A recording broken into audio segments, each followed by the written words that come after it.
আসসালামু আলাইকুম। আমরা এখন কাবা শরীফ তাওয়াফ করতেছি। তো মেন কাবার থেকে আমরা সামান্য একটু দূরে আছি। যখন আমরা কাবার কাছাকাছি যাব, একদম পাথরের কাছাকাছি যাব, তখন ভিডিওটা অফ করে দেব।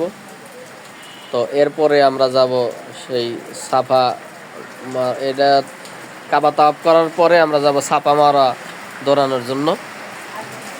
তো সেইখানে অবশ্য সাফা মারা যখন আগের যুগে যখন হাজিরা ছিল, তখন তো দুই পাহাড়ের মাঝখানে প্রখর রোদের মধ্যে দৌড়াদৌড়ি করতো। তো এখন তো আর সেই খোলামেলা সেই পাখারও দেখা যায় না। এখন হলো এই যে এসি করা, এসির ভিতরে আমরা এখন দৌড়াই, কোনো রোদের তাপ নাই, পাহাড় ঢেকে দেওয়া হয়েছে। পাহাড় এখন পাশে, এই বিল্ডিংয়ের পাশে। তো আমরা এখন সাফা মারোয়া দৌড়াইলাম। অসংখ্য হাজিরা এখানে আছে, ওই যে ওনারা দৌড়াইতেছে।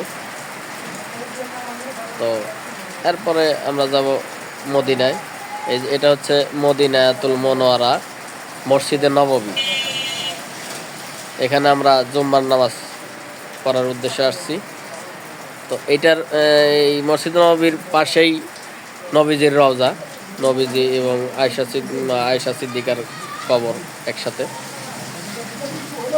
সেটা আপনাদের এই যে এখনই আমি দেখাবো। এটা হচ্ছে মসজিদে কুবা, এই মসজিদে নাকি। আর এটা হচ্ছে মসজিদে কুবা করা হয়। এই মসজিদ নাকি মসজিদে নববীর পরেই এই মসজিদ তৈরি করা হয়। অনেক পুরনো মসজিদ এটা।